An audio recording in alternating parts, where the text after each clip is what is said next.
Oh, no, we're live. Hey, what's up, everybody? Welcome back to another episode of the Geek Boutique Podcast. That's right. You are not seeing things. Got a special guest on tonight. Producer Jen. Because if there's one thing Producer Jen knows, other than horror movies, it's Christmas movies. And tonight we're doing our top 10 Christmas movies of all time. Welcome back to the podcast. Oh, thank you. Obviously, Mr. Jeff is back this week. I say obviously because he was away last week. He had better things to do than hang out with these idiots. How you doing, buddy? I hung out with another idiot called Bert Kreischer. So we had tickets to go see Bert Kreischer in concert. I don't know what you call it when it's a stand-up comedian, but yeah, we went and saw Bert, and it was a good show. As Bert as it could be. Absolutely, yes, it is. It was a very Bert Kreischer show. So yes, wonderful time was had. Missed you guys. I did go back and watch, of course. Fantastic podcast with our buddy Noah there from the Freakish Workshop. Very cool, very informative. Yeah, so I missed you guys, but I'm glad it went so well. It did go well. This week though, we're going back to the top 10 lists. We're going to be talking about our top 10 Christmas movies of all time. Now, we're going to be throwing a bunch of movies out there. What movies make the top 10? We don't know. We will, by the end of the show, know what our top 10 Christmas movies of all time are. Before we get into that, though, there have been some happenings. Some big happenings. Some weird happenings. I mean, do you want to... Hey, Ed has joined us. Strategy from here, and Jamie has joined us as well. Jeff. Thank you, Jamie. I appreciate that. Did you want to break it to maybe the people that live under a rock and haven't heard? So, if you were in a cave on Mars with your eyes shut and your fingers in your ears, you may not know, but Henry Cavill took a meeting with James Gunn and Peter Safran, the two gentlemen that are in charge of DC Studios now. And the result of that meeting, according to both sides of these parties, is Henry Cavill will in fact not be reprising the role of Superman moving forward in the new Gunn-Safran DC universe. Mr. Gunn's statement seemed to indicate that they may have some future possibilities for Henry. Henry's statement mentioned no such thing. Henry seemed very upset, disappointed, sad, and it's kind of hard to blame him. So again, for those that may not know, less than 2 months ago, after the premiere of Black Adam and the post-credit scene that featured Henry Cavill's return to Superman, Henry Cavill took to his Instagram and told people he was back as Superman, and that there was more studio's request, at the studio's behest. And less than 2 months after rehiring Henry Cavill as Superman, they have now since fired Henry Cavill as Superman. I read the news this morning. I got sent the article by about 27 different people, and I don't remember the last time something happened in the geek world that upset me this much. And I know it's just a movie, and I know it's just a character, and I know it's just an actor. I know it's all pretend, but holy shit, man. I mean, you're not the only one. I mean, literally, the geek world erupted in cheers when he announced that he was going to be back as Superman. But then now... No, I'm hearing feedback, by the way. I don't know if you guys can hear that. It's coming from Jen. Yeah, I just muted her. Oh, that's weird. So. Is there audio, Jen, coming out of any device? No, there's nothing coming out anywhere? I think it must be coming from the phone. It must be. Yep. Which is weird because when we tested it earlier, it was working fine. I'm going to mute Jen for now because I know she said she didn't have a whole lot of feedback on this anyway, but yeah, fair enough. If it comes out, and I don't know if it ever will, because he's never said why he left The Witcher, and there's been a bunch of rumblings, there's rumors, but nothing's been confirmed by either side. But if he left The Witcher mostly because he was going to be dedicating his time to being Superman, and now he's not going to get to be Superman, holy fucking shit. So we lose him as The Witcher and we lose him as Superman inside of 8 weeks? Yeah, I mean, look, my thoughts on this is that he did not leave The Witcher strictly because he was going to be Superman. Because let's be honest, when were they even go into production? Right. Like, you're potentially letting go years of work for something that is going to be years down the line. Like, to me, that didn't make sense. him leaving The Witcher because of his agreement with Warner Brothers never made sense to me. Something else was going on there. Which leads me to believe that after all the rumors that we heard about before D23, that they were going to announce Cavill in an MCU role, I can bet you it's going to happen now. Yeah, I don't see it having happened before. I imagine they probably had some light talks, but there's no way that you're going to have potentially the star of the DC universe starring in your Marvel movies, right? Mm-hmm. So now that they know for sure he's not going to be part of the DCU, I would be amazed if Feige didn't call Cavill's agent today. I would be absolutely shocked. They would be fools not to try to get him on board with something, which I want to put out to the chat. I know we're still talking about this and all the repercussions, but I want to put out to the chat. If in fact we get Henry Cavill in the Marvel Cinematic Universe, what role would you guys like to see Henry Cavill in? As far as that goes, because I feel like a lot of the really meaty premium roles have probably already been gobbled up or taken or whatever. I've heard Hyperion, I've heard Sentry. Well, you can't do Hyperion because it's too on the nose. And even the Sentry's too on the, and he's not right for the Sentry anyways. Like, it's not character-wise, I don't think he's a good fit for that character. And again, same thing. It's a dude that's super powerful with a cape and he flies. Like, they've got to do something else entirely. What role is left in the MCU? Young Wolverine, they're talking on Instagram. Yeah, Sentry would be too on the nose as well. He's in his mid-30s. I don't think he can really do a young Wolverine at this point. He would have to be an older one, and I don't think that's gonna work. Ed is saying, what role is left in the MCU? Yeah, that's interesting. That's why I'm putting it out there. Victoria is saying Henry Cavill not being Superman makes me want to throw hands. You are not the only one, my dear. Can I tell you who I want him to be? Yeah, of course. That's why we're having the talk. Doom. Yeah. He's shown he can be a bad guy. He's shown that very well in Mission Impossible when he played August Walker. That he can absolutely play a bad guy and play it well. Yeah, I want him to play Victor Doom. Yep. They've topped Captain Britain as well.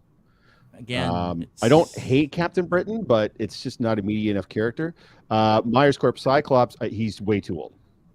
He's way too old to play Cyclops. So when they finally bring in the X-Men, they're going to be like late teens, early 20s X-Men. They're going to be like the Tom Holland mold of. Well, I feel like X-Men has to be because that's where the X-Men were popular, right? They were meant to be teens. Yeah. They were meant to represent what it feels like to change, what it feels like to go through puberty, right? What it feels like to be a mutant. Yep. Right. So I would agree. If they want to do it right, they have to be teens. Yes, they're going to be some older X-Men, but Man from Uncle 2. Man from Uncle 2. Yeah, well, they have to recast Armie Hammer, which, by the way, I think if you recast with if you put Chris Hemsworth and Henry Cavill on the screen at the same time, that movie's going to sell tickets no matter what's happening. Yeah, I mean, for sure. Yep. Megan says I'd like to see him as Magneto. Not bad. I could see that.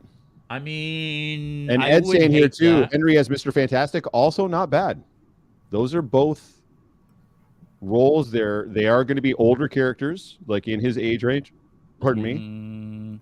I don't hate either of those. Of the two, I would probably take Magneto over Mr. Fantastic. Yeah, me too.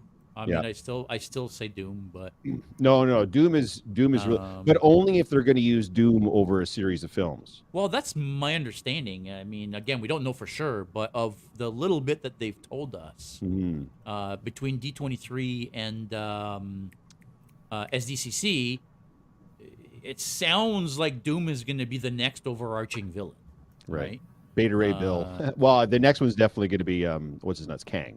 So maybe but Kang is only going to go through to the end of Kang Dynasty.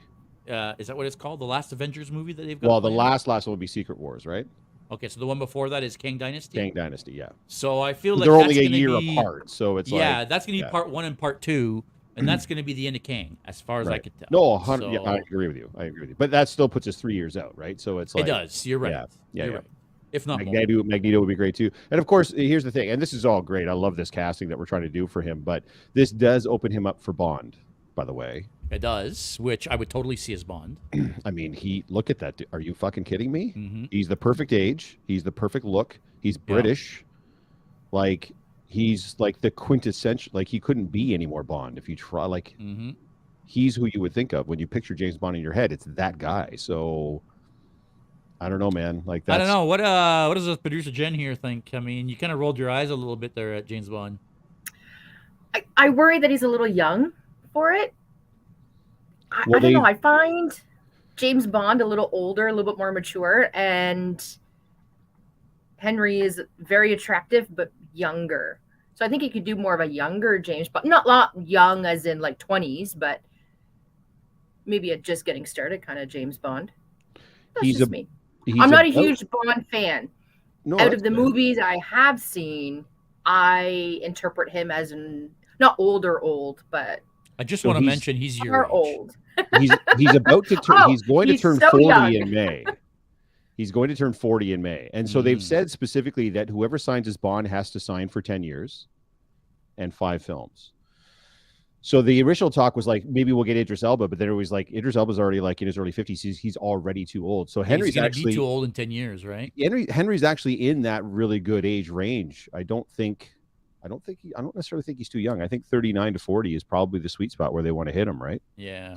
So It'll I be don't know, interesting to see. I mean, I will watch him in anything. I think he's fantastic. oh yeah, same. I do think that if the studio is going to go through the trouble of telling him, okay, tell everybody that you're back, and then 2 months later say, well, sorry, no, actually, you know what? You're not back, and we're firing you. Stupid. Like, if they're going to be that dumb, you could tell in the message that he wrote. First of all, he's the one himself in his tweet that said that they asked him to tell everybody, Absolutely, they did. right? Of course they they did. asked him to tell Yes. everybody, and then 2 months later, now they're firing him. Yes, because that was post regime change, but pre hiring of James Gunn and Peter Safran. Correct.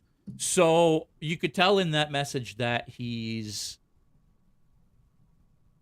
pissed off. he's not Of course happy he about it. is.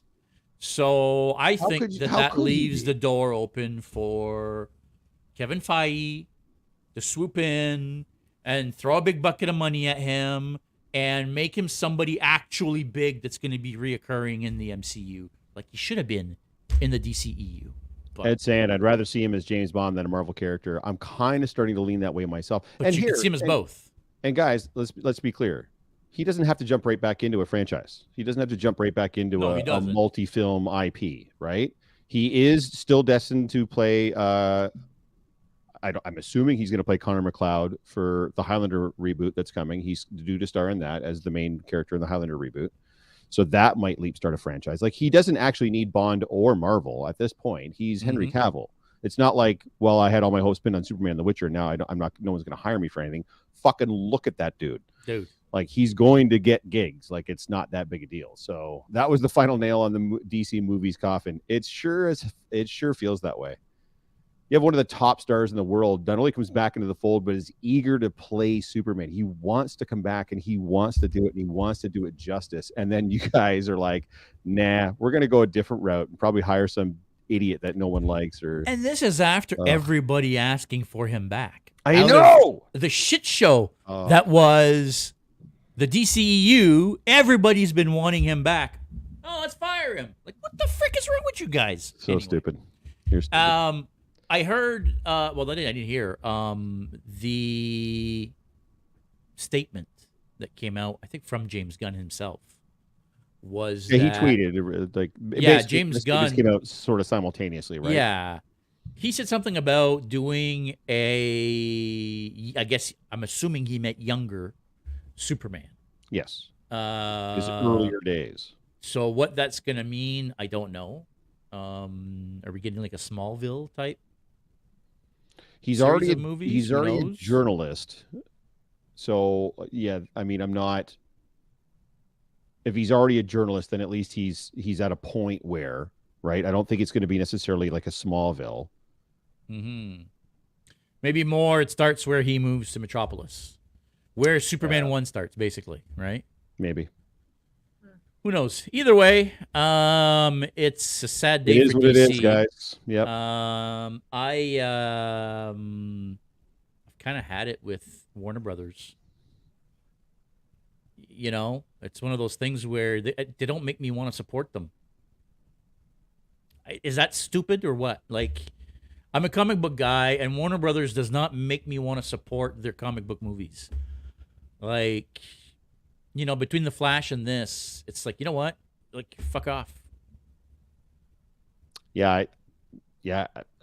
I, I got no words. I Yeah. was so mad. I was so mad today. Yeah, yeah. Keith is saying, "Here's hoping it's just a swerve from Gunn and Cavill." Yeah, if only that were the case. Yeah, Cavill would not. Cavill I wouldn't doubt do it. that to his fans. Yeah, That's I for doubt sure. it. I No. very much doubt it. I mean, And then I was talking to somebody today, I think it was Robbie, and he was like, well, you know, if they're going to start him out as younger and then eventually he's going to become older, or if they do like a Crisis on Infinite Earths and they bring in like an Earth 2 Superman, then maybe he would come back for it. And I'm like, if after this fucking jerk and pull, if Warner Brothers or James Gunn were to call you 6 months or a year from now and say, hey, do you want to come back? Would you go back? Of course not. Of course you wouldn't. no. Why would he? It's already humiliating enough as it is that this has all happened to him within 8 weeks. He gets rehired and then fired again. They come crawling back, asking for him to come back. Tell him to go pound salt. He's Henry Cavill. He can do whatever he wants. Anyways, sorry. I knew we'd be off on a tangent. 15 minutes on that. We got to get to our Christmas list. Poor Jen down there suffering through this. Got to get Jen, her I haven't involved. received the Christmas lists. I did send it. Did you send it to? Oh, you sent it to. The words of Our Lady Peace. Superman's dead. Yeah, Stu, nailed it, brother. Yeah, I'm gonna have a really hard time interfacing with whatever this new DCU is. And oh, by the way, just while they're doing this together, so not only did James Gunn confirm that Henry Cavill would not be in the film, and it would be a younger take, James Gunn himself is writing the Superman movie. If you've seen the bulk of James Gunn's work, people I'm talk. super concerned. Yeah, I've seen people talk about that. Where is that information from? It's in the tweet that he released. Is it really? Because I don't remember seeing that. But yeah, that is concerning because James Gunn. It's gonna be full of dick and fart jokes. I don't want a Superman movie full of dick and fart jokes. Yeah, come on, man. Every movie he's done has had a silly element to it. Yeah, I mean he's like a Taika Waititi type. You know what I mean? Like, I don't know. Yeah, I'm not sure. I'm all into him writing a Superman movie. No. I mean, look at the Suicide Squad. Right. You know what I mean? Like, do you want your Superman to turn out like that? I don't know. Alrighty, let's see if I can share this list here. And of course, the bigger thing is going to be while you're doing that is they're probably going to jettison everybody now. So you're probably not going to see Gal Gadot back. You're probably not going to see Jason Momoa back as Aquaman after Aquaman 2. So I think it's a hard reboot. If they're not bringing Henry back, I don't think they're bringing anybody back. So get ready for a brand new DC, guys. What's going on here? Well, yeah. I mean, it looks like, yeah. You're getting one more Aquaman, and then that's it. I don't think you're getting. Well, they've already said Patty Jenkins isn't doing Wonder Woman 3. I don't think you're getting a Wonder Woman 3 now. You're going to get a Flash. You're probably not going to get another Shazam, and you're definitely not getting another Black Adam. So, you don't think we're going to get another Black Adam? Well, you just had Henry Cavill appear in it along with Amanda Waller, and like that movie was still tied pretty heavily to the DCEU, which is now pretty officially fucking dead. So I don't know how you would. They've said it's going to be one cohesive universe. They're not going to have any of these offshoot movies anymore, with the exception of Matt Reeves, the Batman stuff, the Pattinson. Yeah, Batman I stuff. think that's a mistake. DC's always been about that. Yeah.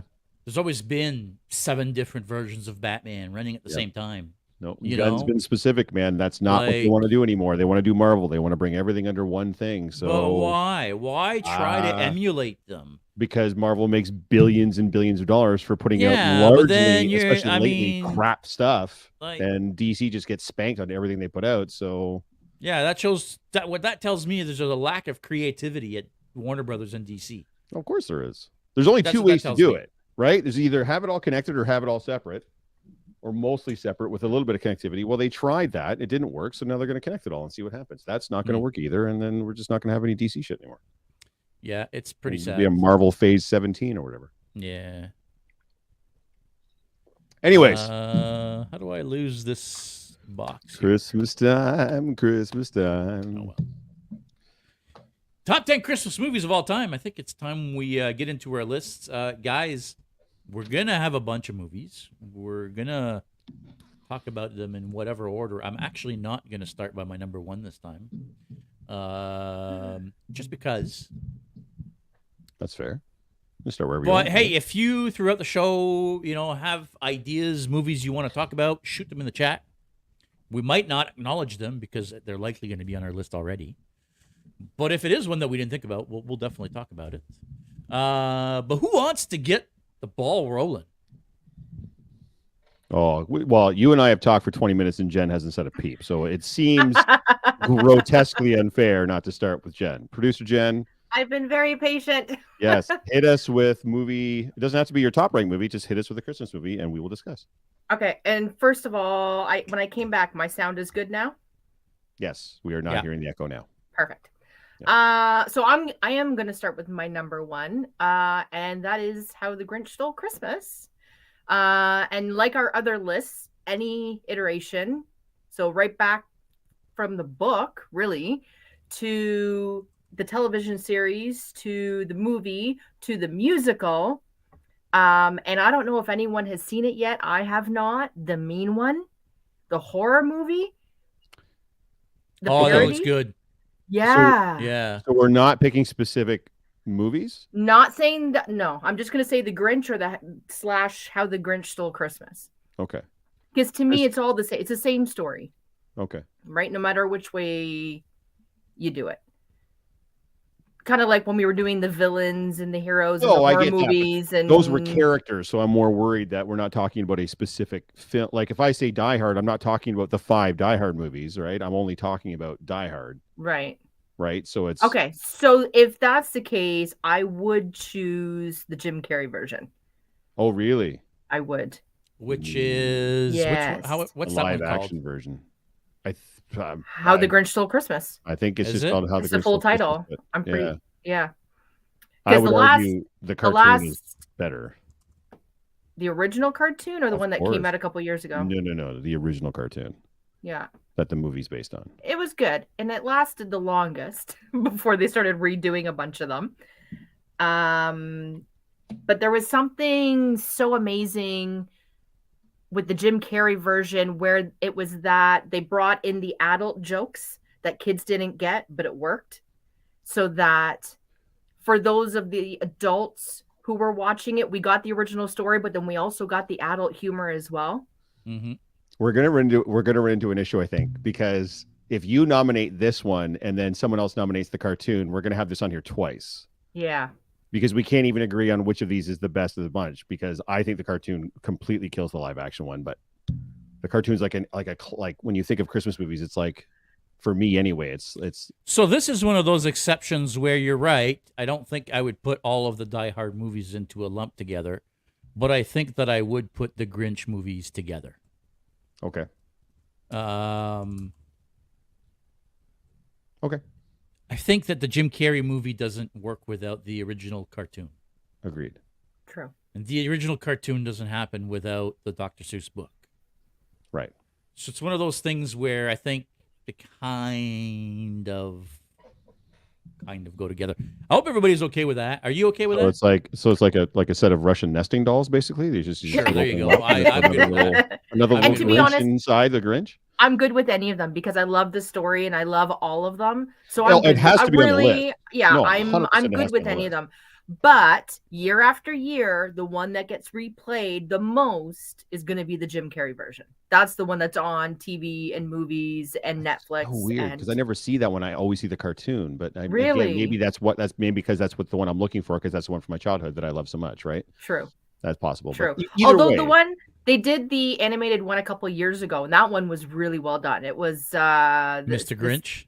The Grinch. The Grinch. Yeah. So they're not allowed to do any more live action works based on Dr. Seuss, by the way. Really?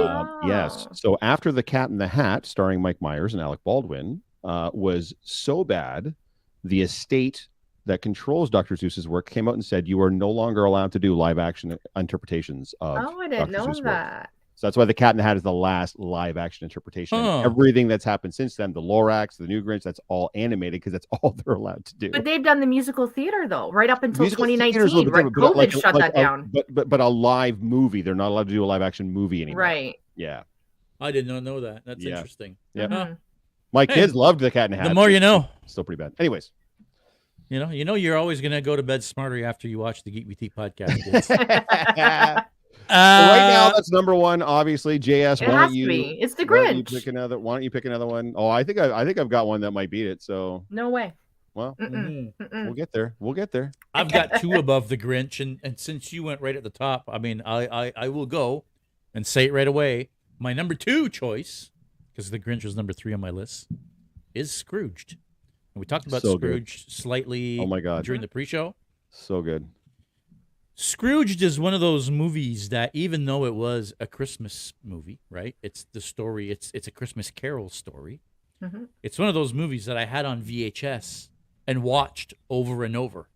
I've seen Scrooged probably as many times as I've seen Top Gun and Back to the Future, which, I mean, I don't know how I would even count how many times I've seen that movie. It's a fantastic movie. The acting is amazing. I mean, it's Bill Murray. Come on. I want to say fairly, like, Scrooge was what, late 80s? Early 90s? I think it was Look this- 80s Murray. Scrooged is 1988. So fresh off of the Ghostbusters, there was nobody bigger than him at that time. And they, for the first time, I think, modernized the story of A Christmas Carol, the story of Scrooge. Now, everybody modernizes it today. There's a million different Scrooge stories today. Back then, there was A Christmas Carol and Scrooged. So yeah, definitely for me, one of my favorite. Well, it's number 2 on my list. As far as reimaginings go, I have a hard time picking one that's better than how that handled it. Mm-hmm. It did such an amazing job of taking a classic story that we all know and updating it so that we all could interface with it, so that we could all enjoy it. Bill Murray and peak Bill Murray. Mm-hmm. A fantastic cast. Carol Kane, Bobcat Goldthwait. I mean, just everybody's so good in it. Yeah, Alfred dude. Woodard, isn't it? And it's an actual Christmas movie too, which is going to be a point I make at some point in this podcast. But it is a Christmas movie. When you think of watching movies at Christmas time, Scrooge is definitely a movie that you think of watching. 100%. It is undoubtedly a Christmas-based movie. It's not just a movie that takes place during Christmas. It is a Christmas movie. I have learned today in my mind those are actually two different things now, which surprised the holy shit out of me. Okay, well, I want to get to that actually. But here we are. You want to And- get into this now? Well, first of all, where do we put Scrooged on the list?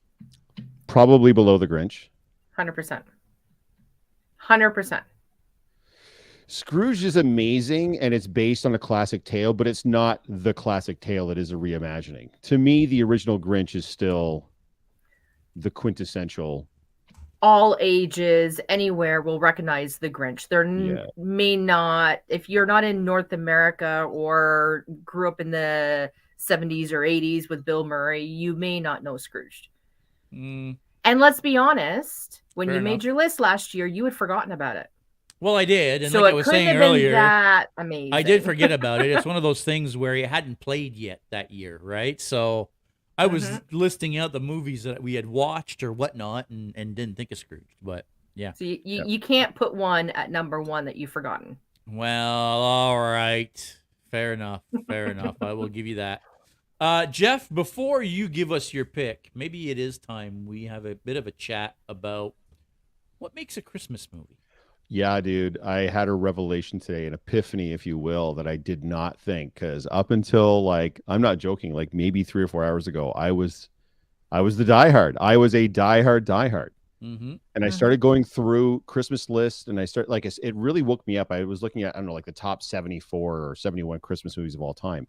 And so many of those films are just films that take place during Christmas, Mhm. but they're not Christmas movies. They just happen to take place at Christmas time. Mhm. And now in my mind, there is a clear separation of those two things.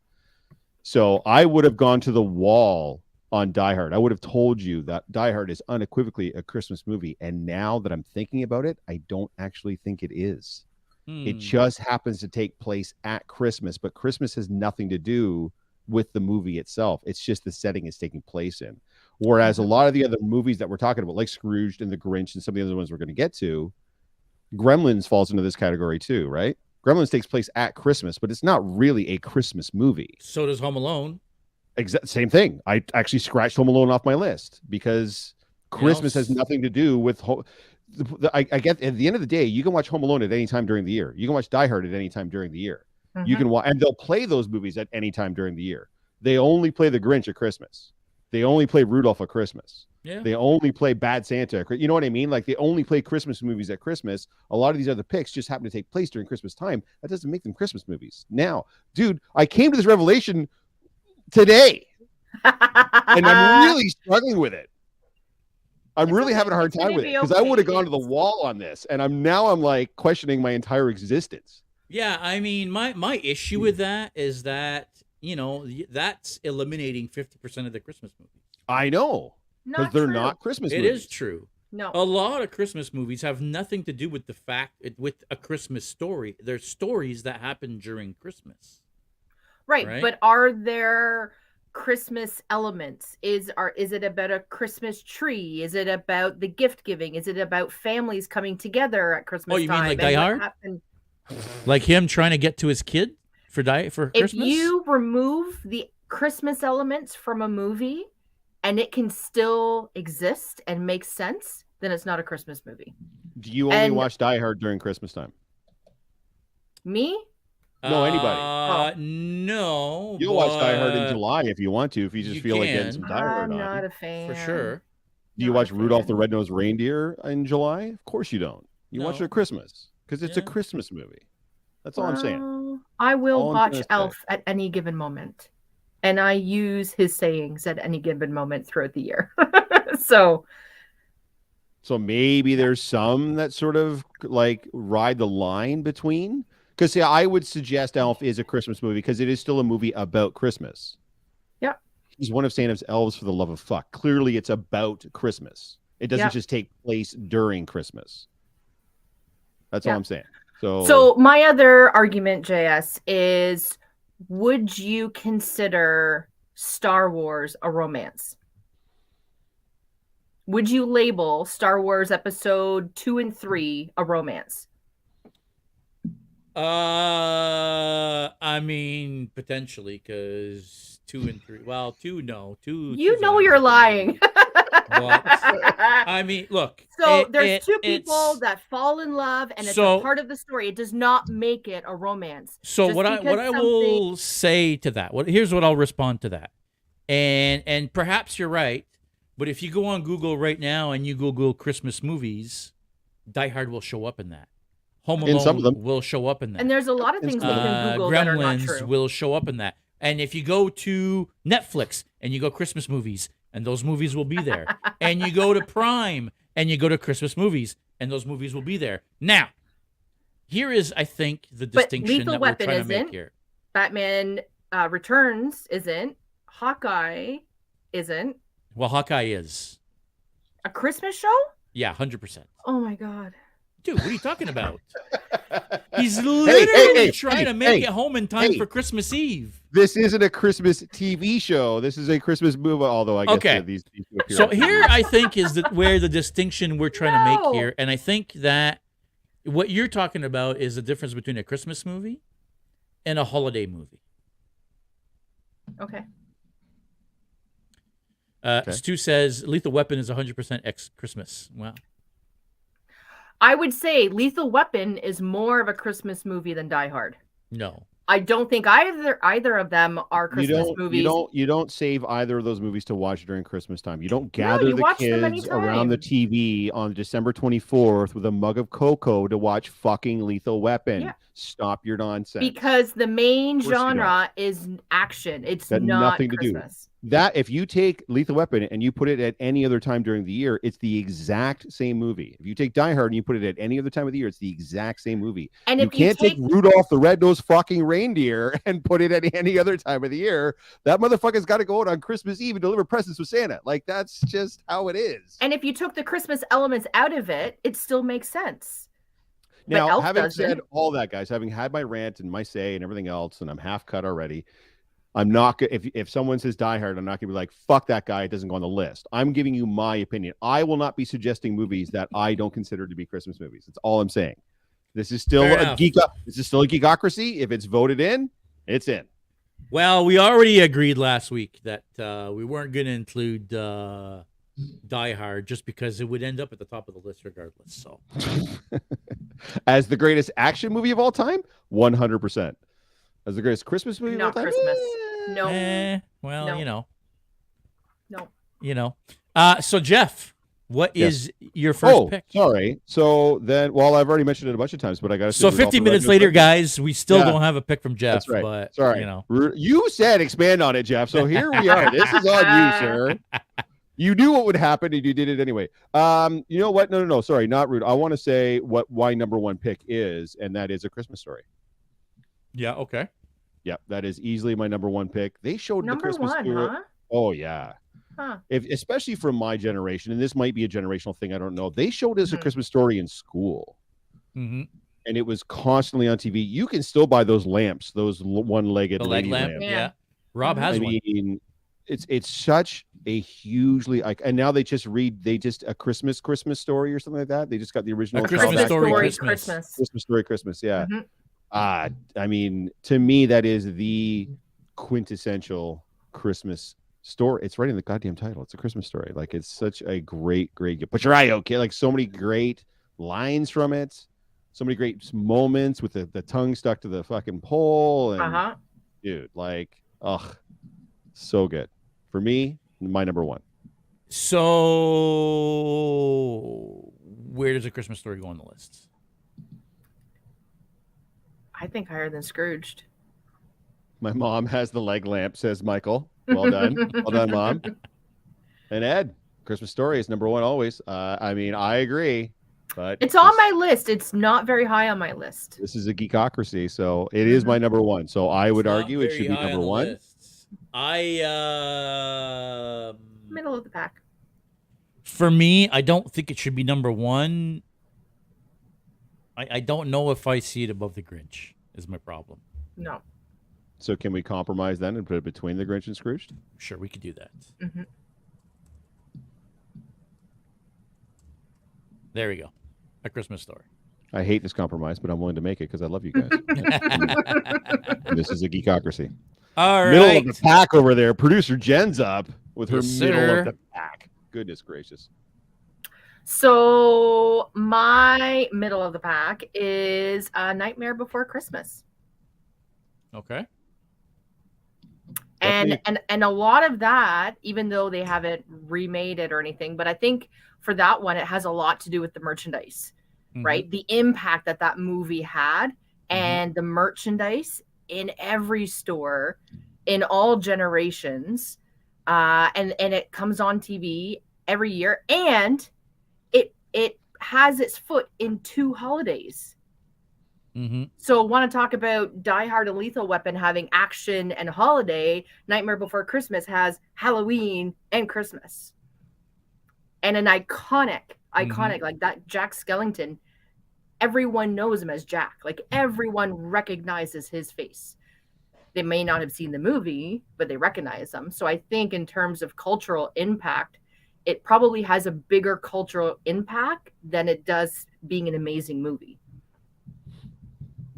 If that makes sense. I 100% agree with that because I don't think for me it's in my top 10. Really? But I agree that impact-wise, it's hard to deny the impact that A Nightmare Before Christmas has had on pop culture. I mean, you go into any T-shirt store, and you're gonna see Nightmare Before Christmas T-shirts. You see Nightmare Before Christmas decorations at Halloween and Christmas. Yeah, And I it's a agree. musical. It's a Tim Burton musical. Yeah, no, I agree. I just don't know that for me, that would be in fourth place. So here's the At this funny point. part about that. So Groot said Tim Burton is a bloody genius, and Jen is saying it's Tim Burton musical. Tim Burton neither wrote it or directed it, by the way. Just so you all know.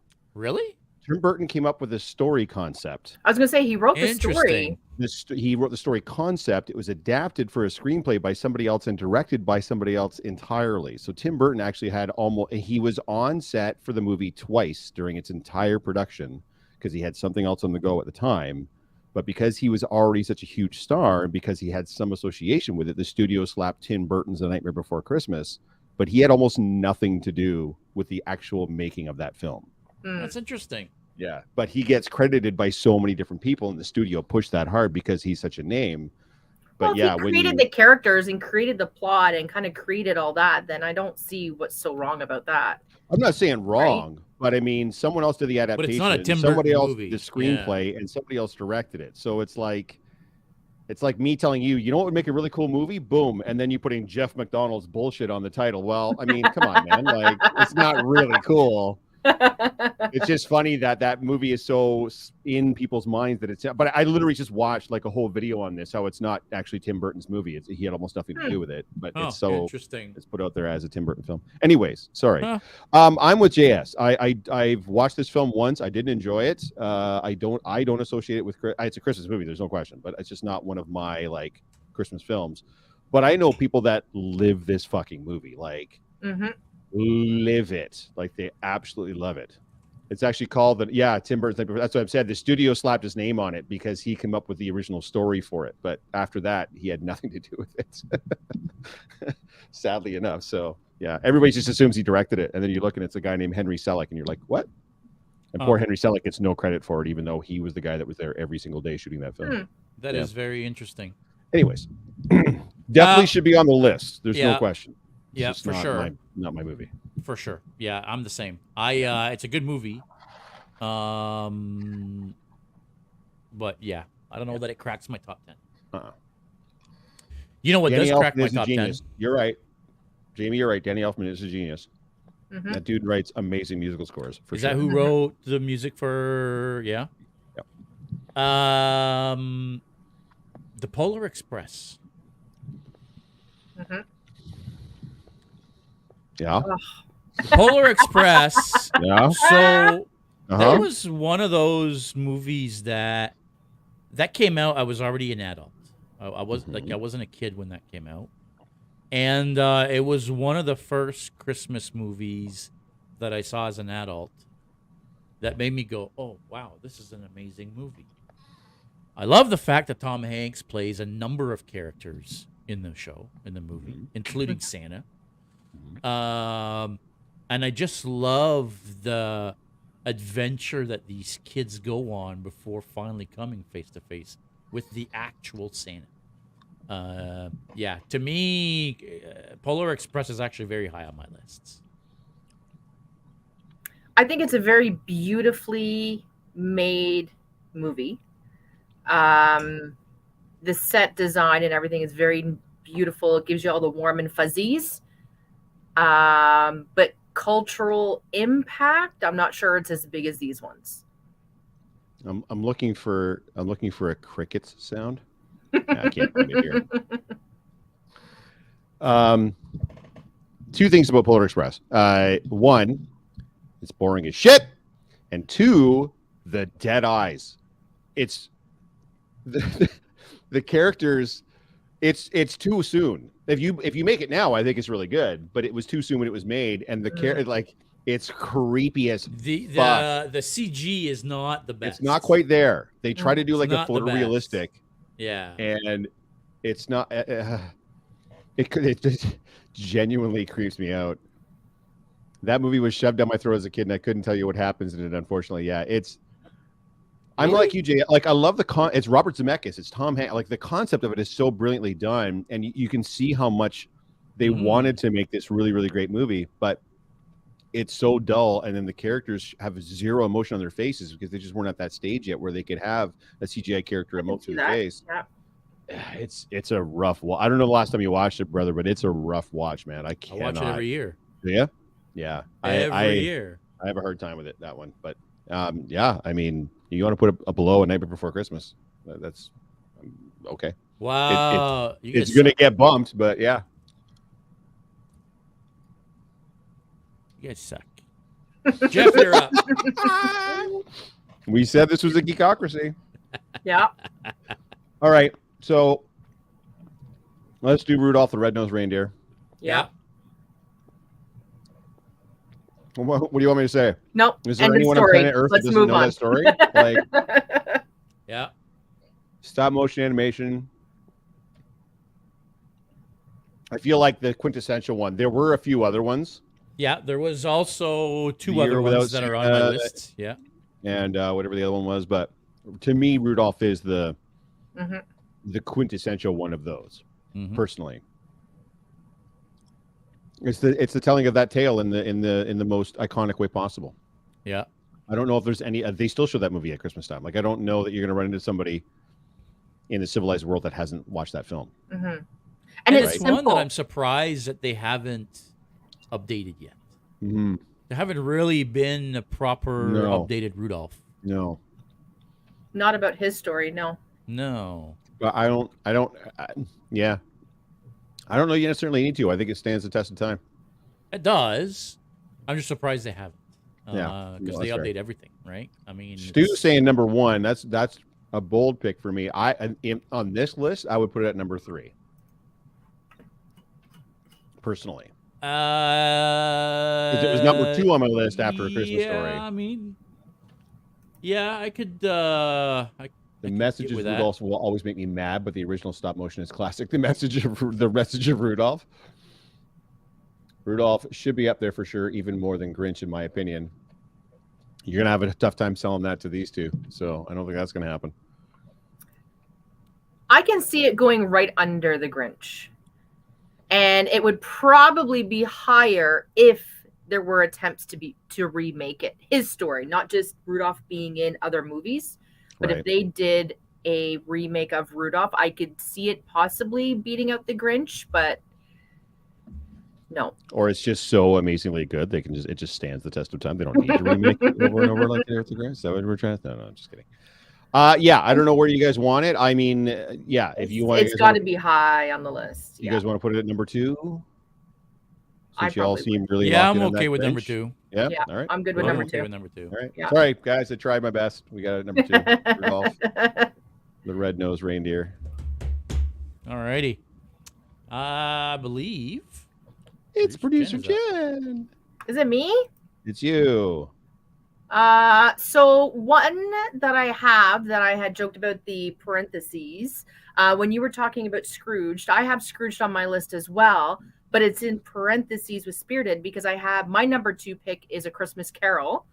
And then I have in parentheses the Muppets, Mickey Mouse, Jim Carrey, Scrooge, Spirited, because they're all the same story. So no matter how you slice it, they're all A Christmas Carol. It seems but they're told in such vastly different ways. I don't think so. Yeah, to me, vastly different ways. Like, to me, it's the same story, but they're very different films. Yeah, especially when you're talking about a movie like Spirited or Scrooged, or it's the same basic story, but Spirited, I'm going to spoil it for the people that haven't seen it, is technically the direct sequel to A Christmas Carol. Right? True. It is a sequel. Yeah. It's, you know what I mean? And the Muppet one is filled with fucking Muppets. Like, guys, exactly. Don't be hating on the Muppets. I don't hate on the Muppets. Whoa. Dude, Michael Caine goes into that movie I'm not going to act like I'm surrounded by puppets right now. I'm going to take this as serious as shit. Like, I love that he's got no little wink, laugh at the camera, smile like a lot of the other actors do when they work with the Muppets. No, man. He went into that I'm treating this like it's a Shakespearean play, and he did, and he's great. I love. I love that movie, but I mean, to say that movie is the same as the other interpretations of it, I would disagree. I would say you've got to pick one that you find to be your movie. It's got to be. They're too different, Jen. They're such wildly different films. I get that. Just before we keep going here, Fatty Stu is saying if Rudolph, what do you say? Rudolph can't knock the Grinch Nothing will. This list is fixed by the producer. You Totally have no idea how right you are, sir. You have no idea how right you are. Yeah, and Groot is saying here most movies can be categorized as the same story as so many others, and Yeah. and Saying, yeah, I think to a we've got to certain come down on the fence degree- and pick one for sure. yeah. I mean, I can just go with the original from Yeah, so what is it, 66, 67? A Christmas Carol. Yeah, the original. To me, they're all the same story. They're all bad guy turned good. I don't think they're all the same story to me. They're all would- the same spirit. I'm with JS on this one for sure. They're too I see different from that. each other. All yeah. right. But where I I'll have back down. Scrooged at number 4 so far, I wouldn't put the Christmas Carol on my top 10. The trope Really? the trope of the bad guy seeing how bad he is and then turning good could apply to thousands of different films. So I mean, it's mean, not really, you know what I mean? The So Grinch. There you go. yeah, that's what I'm saying. Right. So sorry. So this is not on your list at all, JS, like A Christmas Carol, like none of the versions of this Really? film. Scrooged. Scrooged. Oh, I got you. Okay. You think Scrooge is like the best telling of this tale? 100%. Okay. Now, I mean, I'll I'm put an not asterisk I'm not next disagreeing to with you. Spirited, because Spirited was very good as well. Right. And we're probably going to talk about Spirited in a little bit.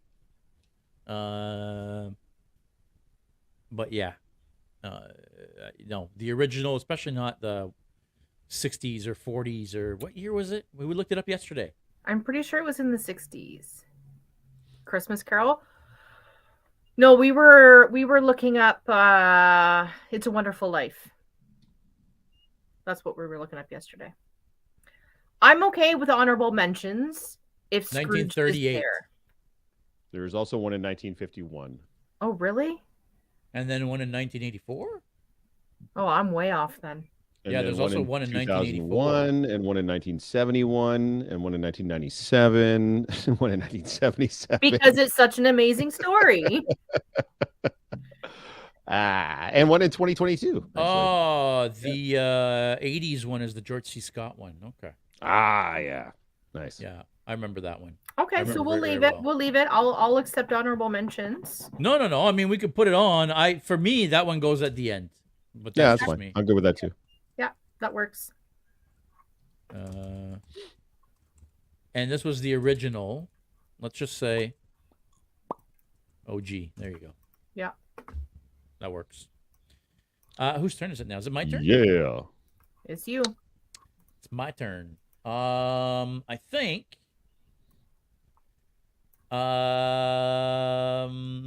I'm gonna go with Frosty the Snowman. Frosty the Snowman was a jolly happy soul. For Another me, one that they haven't redone. Yeah, for me, no, they have many times. One with Frosty? Michael Keaton as Frosty. Yeah, Jack Frost. Well, Jack Frost. That's Yeah. a bit of a stretch. Well, he turns Oh, into no, a he's snowman. literally That's pretty... Frosty the Snowman. Yeah. he At the end of the he movie, literally the turns last, into a like, snowman. No, he doesn't. He spends the whole movie as a snowman. Yeah, he dies They and just comes blocked back. He's it from my memory. reincarnated as a snowman. He's reincarnated, Yeah. as Frosty. Yeah. I don't remember that. And then his son, he lives on the front yard of his old house, so that Yeah. his son can play with him. Oh, that's right. And then he's melting, right? So that he wants to bring him to the mountain. So I'm melting. It's But you're not literally talking the about that retelling one, of right? Frosty. Wicked Witch of the West, guys. Number No, we're 10 not on our talking about top that 10 one. villain list. No, you're not talking about that one. That one's not going on the list. No, I'm the talking cartoon. about the original old school Frosty the Snowman. Put the fucking hat on him, turns into a real dude. Yeah. Mhm. Yeah. Just like Becomes Rudolph. alive. It's one of those movies that when I was a kid. Oh, you'd you see had to watch 14 Frosty. times. Yeah, Of you'd see it course. 14 times during the holidays. Absolutely. Right? How about I would be good with it at number 5. I Below mean, yeah. Scrooge, but above A Nightmare Before Christmas. If y'all can Yeah, live with okay. that. I'm Not good my with that. pick. It's your pick, JS. So where would you like Yeah. to place it? Yeah, I know. I'm totally good You with live that. with it there? Yeah. To me, That it's sound good? below Rudolph, but yeah, it's close enough. To you, like, he should be at number 3? Frosty? Yeah. Not Above A Keaton, Christmas Frosty. Story? Yeah. I could Frosty the compromise. Snowman. I could put a compromise to put it at 4. It's He not has going his at own 3. song. Not going at 3. Well, he Not going does. at 3. I could stomach it at 4. I couldn't. A Christmas Story is a better. I think the more iconic film, but Okay. yeah, hey, it's a bureaucracy or whatever. You can have a snowman in March. No, you can't. Well, you can in Canada. Mm-hmm. I mean, yeah, you could. Eastern totally in Canada. March. Yeah, How's these for March weather? For sure. Northern Canada, you can have it year fucking round. Mr. Jeff. Oh, is it my pick then? It is your pick, sir. Let's get a little silly. Let's do A Christmas Vacation. Mm-hmm. Aha. Mm-hmm. A classic. If you see a house with a whole whack of lights on it, what do you call it? The Griswold house. Called the Griswolds. It's the movie. There are so many things in that movie that are absolutely stuck in our collective consciousness. Yeah. Mhm. Even if you're not a huge fan of the movie, and I know people that are not a huge fan of the vacation style movies or Chevy Chase or that type of comedy, and I get that. That doesn't. You can't deny the impact that film had. And again, undoubtedly a Christmas movie, right? Not Let just a me movie tell that's you, I don't care who you are, if you have ever dug lights out of a box, outside, inside, on your tree, whatever it may be, we've all had that moment right before you plug it in. And you are one with him. And you're Yep. like, these lights better fucking work. Yep. And if they don't work, my whole family is going to hate me. We all have that moment. So if that doesn't show you how we emotionally connected with 100%. that movie. Yes. We did it this year when we were doing the lights on the porch, and we joked, like, you string them all up and you think, oh my God, this thing better turn on. I mean, So- yeah, to me, it's a staple. You have to watch it during Christmas time. You just can't get, especially if you're like an adult like we are. Like it is, to me, it's like the premier adult Christmas movie. Yeah. Mhm. So Do you know how many National Lampoon's Vacation movies there are? I know there's at least 500. 4. I don't know anything after Vegas Vacation. That's when I stopped watching. Okay, that was going to be my next question. Wait, are do you know- asking how many National Lampoon movies? No, or how many Vacation? National Lampoon Vacation movies there are? Vacation. Okay. How I many only Clark know of 4. Griswold movies are there? Yeah. I only know of the 4. I'm not sure if there's any more after that. Vacation, European Vacation, Christmas Vacation, Vegas Vacation are the 4 that I know. So the first one Ed's is saying 5. no, I had it before. Now I can't seem to find it again. I believe it's actually 7. Oh, really? Yeah, Yeah, but Chevy Chase is not in all of them, obviously. He is. No. Yeah. Come on. Yeah, they had a new one come out in 2010. I think is the Yeah. latest one that came out. Well, they rebooted it, but that wasn't with Chevy Chase. That was with Ed Helms and Mhm. No. There's a new one with No, Chevy Chase. he was in it. Ed Helms and Christina Ed Helm Applegate. was the main character in it. That was in but Chevy 2015. Chase? Either way, out of all the Lampoon's vacation movies, Christmas Vacation is by far the best known. 100%. Yeah. I mean, you ask No 90% of the population, they know Christmas Vacation, but they probably don't even know that there are other vacation movies. Right. Mhm. Yeah, and I mean, they get Uncle Eddie, Shitter's Full, like so many crazily iconic characters. And I love how the kids are recast for every movie and nobody cares. Just a completely different set of kids. Yeah, that's pretty funny. Anthony Michael Hall was actually in one of them. I don't remember which. I want to say that was European Vacation, but So where do we put? to me, Christmas like Vacation. it has the same vibe as a Scrooged type of thing. Like it's clearly meant for adult fare. Mhm. So I would have it in that 5 to 6 range personally. Yeah, Like it would either be above or below Scrooged. If you guys, Jen. Yeah. Well, you would vote above because you're not a fan of Scrooged, which I guess is probably good Well, enough. but I for don't the want it to reason knock Nightmare down. But yeah, I can see that. It's the same kind of humor. I think it's more well known than Scrooged, and it has survived the years or the decades now Mhm. more than the other. Well, maybe not as much as Nightmare, but they literally came out a year apart from each other. Christmas Vacation was 89 and Scrooge was 88. So yeah, you had 2 years running where you had amazing adult Christmas films. Yeah, that's Mhm. they definitely go hand in hand in my head canon anyway. Keith says here Ed Helms was playing the grown-up son. That's right. Oh, there you go. He played he the was grown-up Rusty. son. He was Rusty. Okay. And then they stopped by to visit He was Chevy. in it. Yeah. Yeah. Well, that's cool. That's good. Yeah. But he didn't star in the film. I guess No, he just he had wasn't a the small main role. character, but Okay. he was in it. No, the main Okay. character was Rusty Griswold, not I got you. Okay. Clark. Yeah. No, that's fair. Yeah. All right. Whose Where pick are we is at it? now? I don't know. Who I forget. Well, I just went. So does that So mean then it's Jen? Jen's It's turn. me. Yeah. It's me. Well, then you took my number 4 pick.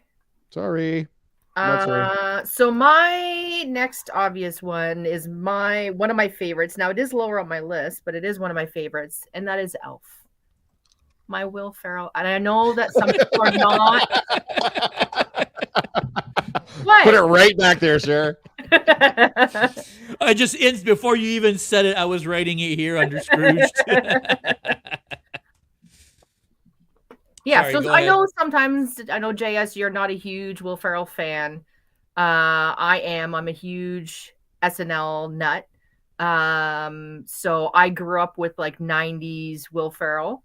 And I absolutely love that movie. I'd like to say it's on every year, but actually it was last year, the year before. You couldn't find it anywhere. Nobody was streaming it for some reason. Oh, you could. I think but you you could had have to pay rented for it. it. Yeah, you had to rent it off you of had to rent it. Prime. Yeah. But usually it's on every year. So that's one of mine. That's the quintessential elf in a big giant man's body, but the spirit of like an 8-year-old at Christmas. So it just is that making you remember what Christmas is all about. Mhm. So I adore that movie. And I don't know, I guess honorable mention, and I made JS watch this a week or two ago with my daughter, Noelle on Netflix. To me is very similar to Elf, and it is absolutely fantastic. It's like if you took Elf and made a female version of it, that's Noelle. So if you haven't seen Noelle on with Anna Kendrick on Netflix, you got to go watch it if you like. Which Elf. was also a very good movie. Very well done. It's a very good, very well done Christmas movie. Yeah, with Bill Hader, another With Bill SNL. Hader, who's fantastic in this. Yeah, I'm so also funny. not a big Bill Hader fan, and he was genius in this. You're not a Stefan fan? Megan is saying, I feel like cultural impact, if important on here, then Nightmare should be moved above Scrooged. Thank you. I agree, Megan. You're lovely, Yeah. but this is not a cheerocracy. You're This is a lovely, geekocracy, and you're right. and we disagree. So, and 2 out of 3 of us disagree, and my man JS has got the control of the keyboard. So that's basically right where it is. And thank you for your contributions. We do appreciate it. We do love Sorry, you. but once it's written down, it's written down. It's cast in stone. That's okay, Megan. I end up doing the Instagram post, so I'll make it right. Oh, this is horseshit. Here we go. I demand a recount. All right. I'm yeah, good at Elf. it has I'm to good at Elf at be- 7. If you want to do Elf at 7, I mean, I agree. 8. Elf is one of those movies that.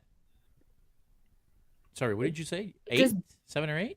yeah, probably 8. I would put it below A Nightmare, but above. Given the Polar other Express. ones, I can see it at 8. Yeah. I don't know if I would put Elf above Nightmare. It's just a very specific film, and it's one of those films that, yeah, you either love Will Smith or Will Smith. Wow. You either love Will Ferrell or you don't. You either love that type of humor or you don't. Yeah. I don't personally, but You can there be are some wrong. that do. It's just I feel it's kind of a divisive film, right? That's all I'm saying. Like it's not. For me, I mean, And it was almost not even made. They almost didn't make that movie. Mhm. I think it was one of Jon Favreau's first. I think that was his first. It was his first, I believe. Yeah. Yeah, I feel Yeah. like A Nightmare Before Christmas kind of has the same vibe for a lot of, especially a lot of guys, because it's a musical and guys just aren't really that into musicals in a lot of cases. So I do know dudes that love A Nightmare Before Christmas. Don't make me wrong, but Groot in London, I hate Elf. Yeah, I didn't like it either. And to be fair, I don't really like A Nightmare Before Christmas either. So, I mean, For it's, me, yeah. the problem with Elf is Will Ferrell has that propensity to go overboard, right. Yeah, and that's his humor. Yeah. that's where he loses me. Mhm. It's funny until it doesn't stop, and then it's like, okay, it's not funny anymore. Right. You know? And it's just a bad Saturday Night Live sketch, right? Yeah. So Okay, we No, I can move agree. on. yeah. You've done trashing my movie, guys. Let's move Now on. you're gonna trash SNL. Well, you know what? If you want to trash like the last few years of SNL, that's fine. The last but few years of SNL has been. yeah, Yeah. It's okay. It's All right. growing pains. So I'm gonna move on now, and I'm gonna say the Santa Claus. Now, this is another one where I'm gonna leave it a little bit of an asterisk. You can lump in all three movies if you want. For me, it's the first movie. I think there's a new one on Disney Plus that just came out called it's The a Santa TV show. Clauses. Oh, Yes. it's a TV show. Really well Okay. done. And Yep. it's really good. Yeah. We've watched it Although all. I haven't finished it. You watched it all already? I mean, no, I've seen some of it. I see. Well, I haven't seen it all, and she's pretty when she lies, eh? You noticed that? Yeah. That's some blatant manipulation. It's my daughter's fault. It's my daughter's Yeah. fault. Uh-huh. She puts it on, and I'm like, well, I'm in the room, so. Yeah. Mhm. But yeah, so Nothing the I could Santa do, honey. Claus. I couldn't leave the room, honey. I had to stay and watch. Mhm. Right? For me, is I for one, I love Tim Allen. I think he's fantastic, but I love how they explain Santa being alive for centuries. Mm-hmm. Spoiler, everybody, because it's not just one person. He changes over time. When Santa dies, the suit calls. It's like the Green Lantern's rings, right? The suit finds a person, finds a new Santa, and that person becomes Santa. He grows fat and he grows a beard and his hair grows white, and everybody's freaking out like, what the frick is going on with you? Whether he wants it or not. Whether he wants it or not, once he read the note, I forget what it says. That's it. He was Santa.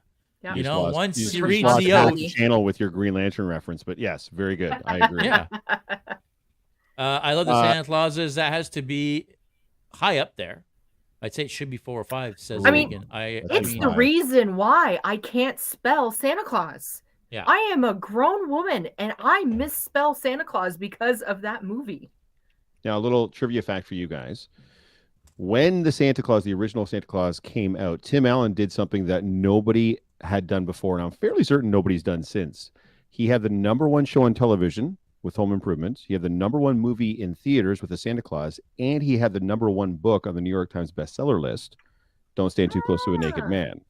Wow. For a guy that spent time in jail for selling cocaine, that's pretty baller.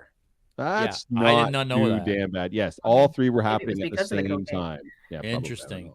Yeah. He snitched his way out of jail, which didn't make him very popular. But Interesting. Yep. Yeah. Where do you guys want to? The Santa Claus. That's a 4 or 5. Seems super, super high to me. But It does. I wouldn't mind it being at 6, though. yeah, Above Nightmare, really? Yeah, for sure. and above I mean, Scrooge. if I go into a hot topic, I'm not seeing Tim Allen's face on a t-shirt. You're not, but does A Nightmare Before Christmas has his own Netflix TV show? And like 4 sequels. And 4, yeah. Okay. I mean, All right. I mean, for crying out loud. Yeah, you can look that up, Victoria. That's something that he actually did. Yeah, and at the You just time he was crushed only. her dreams. I know. He was the only person that had done it. Never up to meet your that heroes. point. I would be shocked if anybody's done it since either. Yeah. Below Scrooge is what Stu is saying. I would probably you could even put it above. I would have it below Christmas Vacation for sure. It would either be above Scrooge or between Scrooge and Nightmare. Yeah, I agree. Jen, do you want it at 6 or 7? Put it at 6. It spawned a bunch of sequels. It now has a TV show. Yeah, it's got to be. No, I agree. Yep. It's a series of multiple movies and a TV show, an actual TV series. Says Megan, by the way. Yeah. Okay, so there goes the Santa Clauses. By the way, as much as 2 and 3 weren't nearly as good, Martin Short as Jack Frost was just freaking genius. Was it? Nice. Oh yeah, you've never seen? I don't. Really? I don't know that I have. I've seen the first one. I don't know that I saw the sequels. You should check them out. They're not nearly as good, but they're pretty good. And one thing that's really cool actually about the Santa Clauses, and I'm not going to spoil anything for anybody, but the kid that plays his son in the first movie is the same actor that plays his old son, who now lives in Miami with his girlfriend, who doesn't know his dad is Santa Claus. Same guy, same Oh, actor. that's cool. Oh, that's Yeah. good. Mhm. That's That good was for neat. continuity for sure. Yeah. Yeah.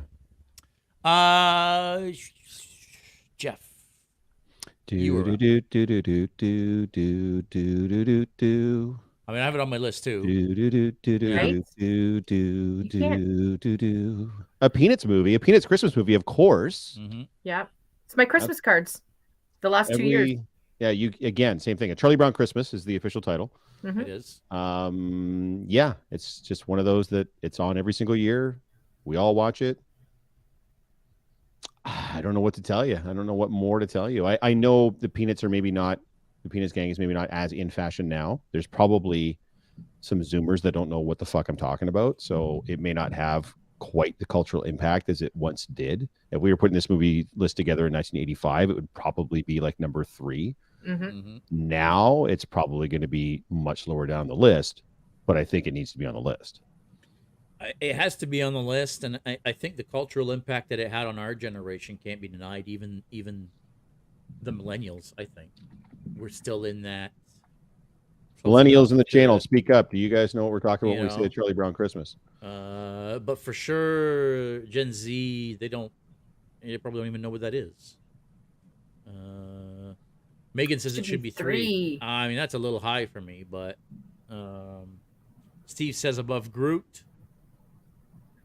Steve says above Groot. Sorry, Steve says above Scrooged. Oh, Sorry, Steve as in Groot in London. yeah. Says I mean, above Scrooge. for Sorry. me, it would be up in the Frosty Christmas Story Rudolph range. It would be up there because it was very Yeah. much grouped in with those. Again, they showed it in school. They show it on TV every year. Like it's an iconic film. I just don't know that it goes that high again because of the fact that a lot of the people today probably don't know what it is. Well, there's It's millennial fallen. Erica Adams saying I can quote most of that movie, and millennial Megan is saying 3 or 4. Wow. So, Okay, so it's Yeah, still but like strong. I said, they're millennials. But ask Zoomers what they think. well, fuck Zoomers. Nobody cares what Zoomers think. They're like 12. Who gives a shit? Okay, so where do you guys want it then? I would be happy with it at 4. Wow, above Really? Frosty? Yeah.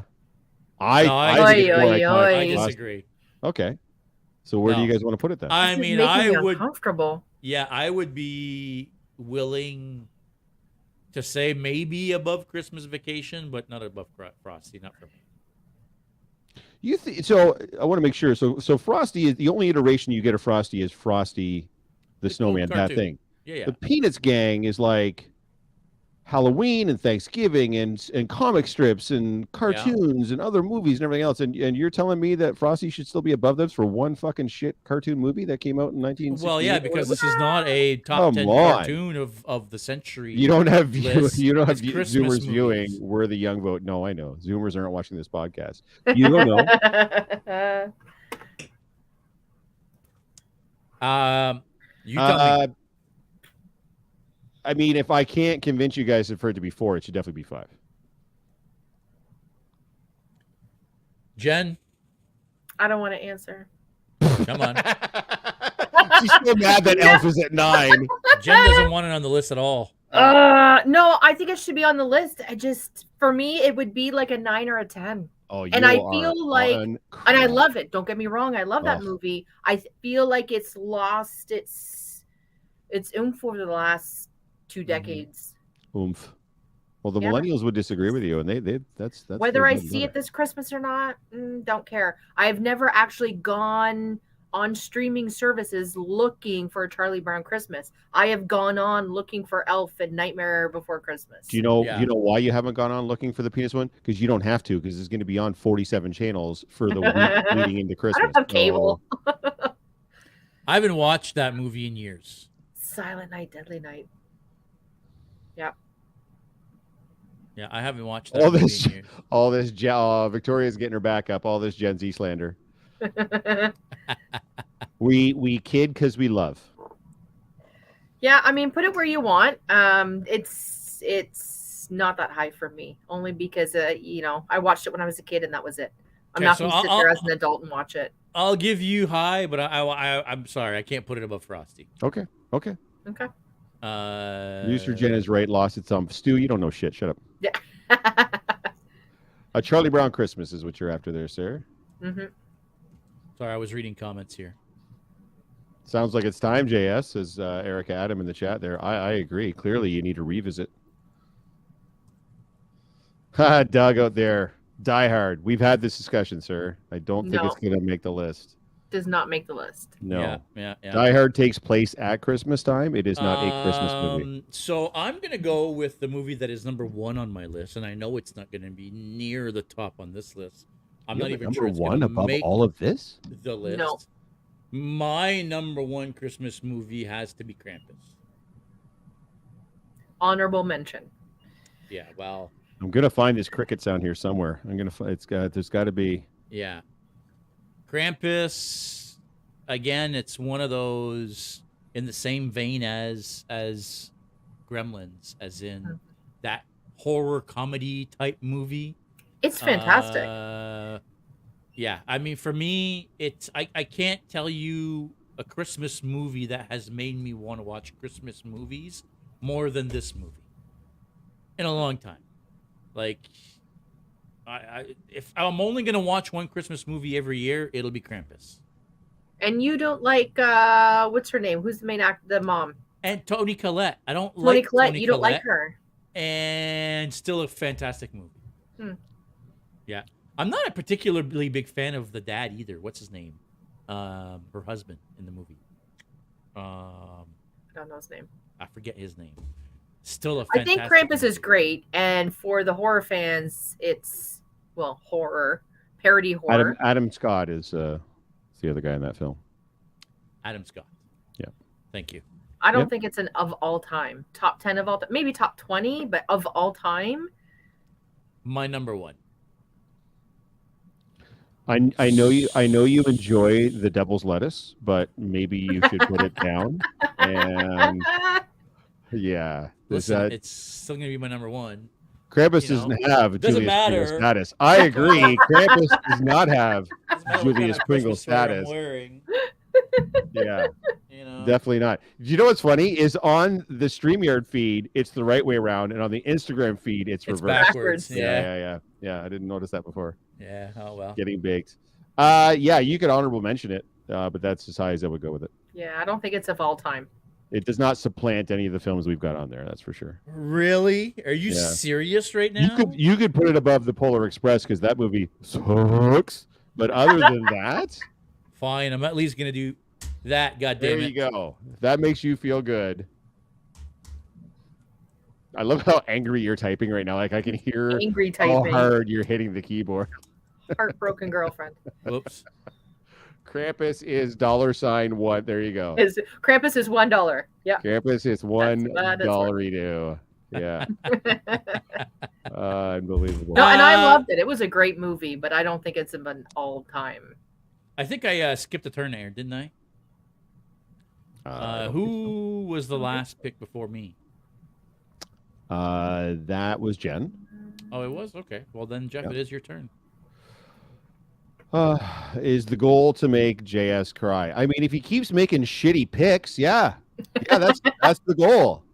The Polar Express and Krampus, fuck out of here. What are you doing? Please, Krampus. Terrible. Best Christmas Terrible. movie of all time. Awful. All I have left on my list is honorable mentions. I don't have anything that I think would crack the top 10. Yeah, go ahead. Bad Santa, Yeah. right? Another one. I mean, I put Gremlins down because, again, since then I've come to the realization it's not really a Christmas movie. Yeah. Now, one of my all-time favorite films that, again, I think kind of rides the line a little bit is a movie called The Ref.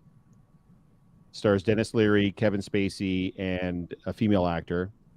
That does take place during Christmas, and Christmas does have like a part in it, but it's early Dennis Leary in his acting career, and it's and Kevin Spacey it's a fucking fantastic movie, but none of them would be even close to cracking. They would all be honorable mentions. Ed is saying Jingle All the Way. That's on All my the way? list. Yeah. It's low on my list. It's actually not in my top 10. Bad Santa but is a robbery movie set at Christmas. He's wearing a fucking Santa suit, and it's called Bad Santa. Come on, man. It's clearly a Christmas movie. He's I'm on I'm board. not one- sure we're gonna crack this top 10. Like, even I've got a couple more, and I don't think I can crack the top 10. Well, The let's Wonderful see. Life is one of my favorites, but not really about Christmas. Miracle on 34th Street is another one that's really, really old. Yeah, I'm sure I've well, watched that's it still at not some in my point in top my 10. life. No. Santa Claus is coming to town. Santa Claus is... That was a movie? I knew Yeah, it was it's a a song. claymation movie. That's back in the Rudolph and Frosty. Yeah. Back Oh, in really? the 60s. Yeah. Yeah. I remember that one. Another one that I have on my list that we don't have here is Rise of the Guardians.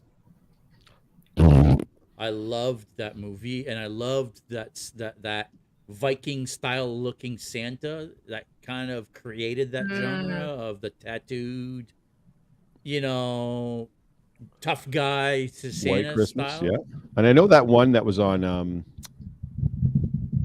I think it won like Best Animated Oscar, something. Klaus, I think it's called, on Netflix. That's fantastic. It is was so good. fantastic. Everyone really, really loved that film, and Yeah. I think it won some awards as well. I haven't watched it yet, but I've heard nothing. That is one of the few or only cartoons that I think I might have actually cried. I think that movie made me cry. I hear it's really, really good. It's a very emotional movie. Mhm. Yeah, Miracle on 34th, maybe an honorable mention. Yeah, I don't think it cracks, because talk about like, I think that movie came out in like 1934. Like, it's just not. Yeah, it's kind If you think the Peanuts film is not quite got legs, then that really doesn't have legs. Yeah, but that's also gotten remakes over the year. Granted, a couple but of remakes. Yeah. One of the ones for me, and I can speak Wonderful for Life. Home Alone. See, Home Alone is another one of those like Die Hard where it takes place during Christmas. It's not a Christmas movie. it's not. No, It's it just really happens to take place at Christmas. Arthur Christmas. I did see Another that good- one. Yeah. If Die Hard isn't, then neither is Frosty. I'm fairly certain Frosty is. How would Yeah, Frosty Frosty's a not be? Christmas wish. Yeah. hmm You can watch Die Hard any time of the year. You only watch Frosty at Christmas. Mhm. So one of my picks that I don't think will be popular among the male audience Well, we already have that. Um, It's called The Nightmare Before Christmas. is Love Actually, and that's don't even.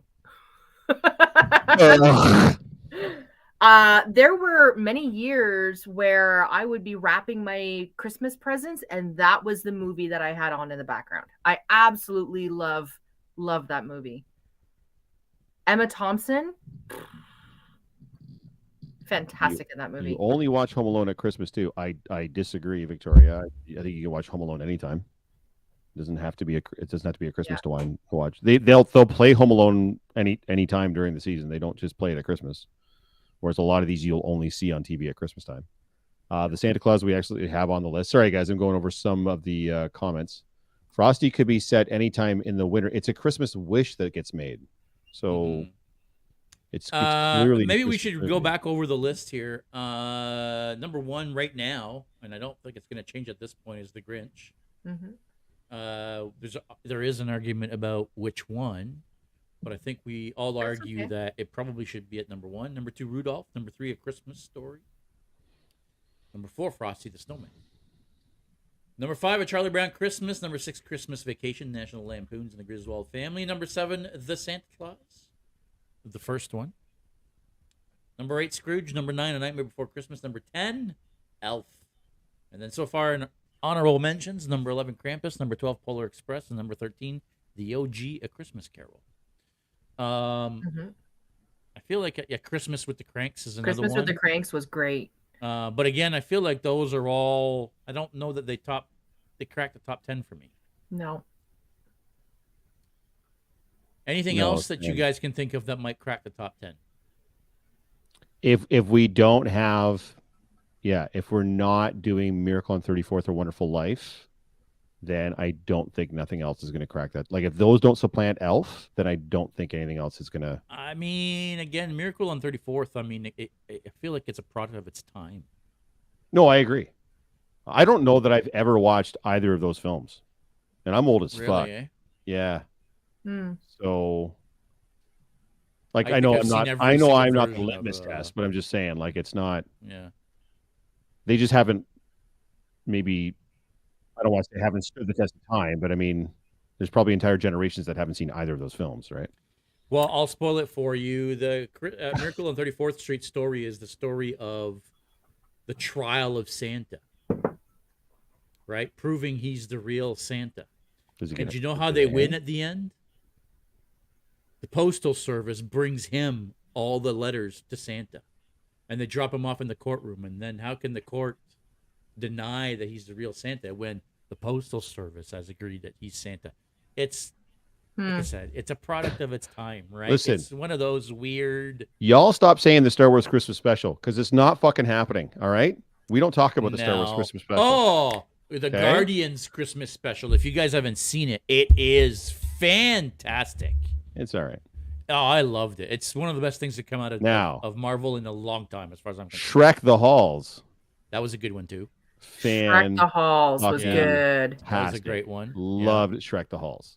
Can I let you guys in on a dirty little secret? Sure. Ooh. A guilty pleasure? Sure. Please. When I was younger, there was a Christmas movie or made for I don't even know if it was a movie or if it was a made for TV movie, and I watched it like every year for several years. I'm not even sure my sister knows of this.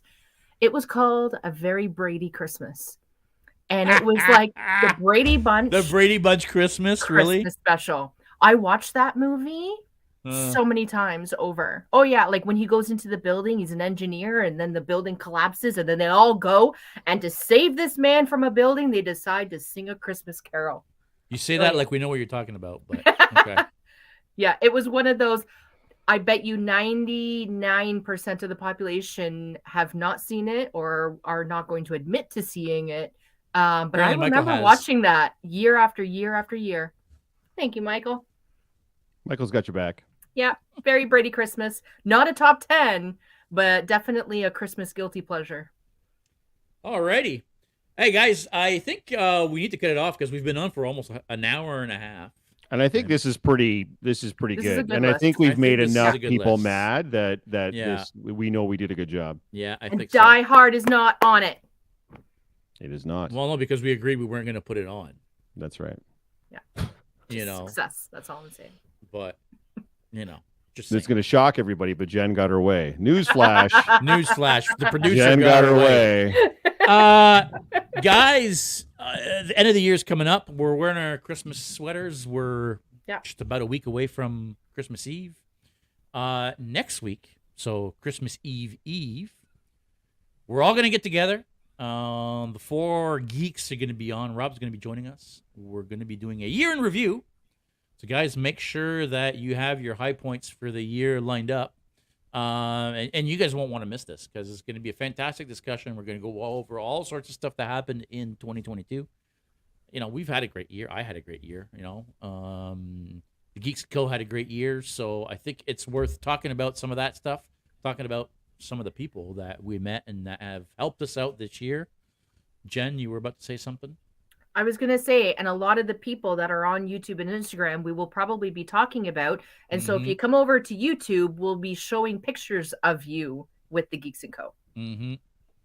So definitely, if you're going to be watching one episode of the Geek Boutique podcast, it is going to be next week's Year in Review 2022, last of the year, Geek Boutique. Yeah.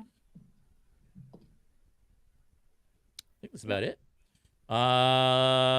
Mr. Jeff, anything that you want to leave us with? Just a reminder for the Instagram faithful, as we mentioned at the top of the podcast. So next week's will be the last time you will get the dual channel action between the two platforms until such time as our main platform, StreamYard, allows us to stream simultaneously to Instagram. We will not be streaming the main podcast through Instagram starting July. So after the podcast next week, we're going to take a break for a week. We're not going to do one on the 29th, but then we'll be back the first week in January on the Thursday at 6:45. We will do a pre-show called Technical Difficulties, where we will just be idiots for 15 minutes on Instagram exclusively. We will then be killing the Instagram feed and focusing strictly on the StreamYard feed, which is only available on YouTube and Facebook. So you have to transition over if you want to see the podcast live as it happens and comment live as it happens after next week's podcast. So keep that in mind, guys. If you don't want to watch us, you can always listen to us, right? Which is what I do. On your favorite podcast platform. Next year it is a goal to get a picture with you guys. 2023 resolution, absolutely. And we are going to be having a discussion very, very soon regarding what our plans are, where we're going to be going, what cosplays we're going to plan on doing, what sets we plan on putting together, what pieces, props, whatever. So you guys will know. You Bills, you bean spiller. That's not a bean spiller. You bean spiller. I did not spill any beans. Can we edit this? Shush. No. Don't listen, No guys. bean Hear 'em up. spiller. Guys, I'm not spilling beans. that's it for What are you this talking week. about? Thanks for watching, everybody. Stay geeky. We'll see you next week.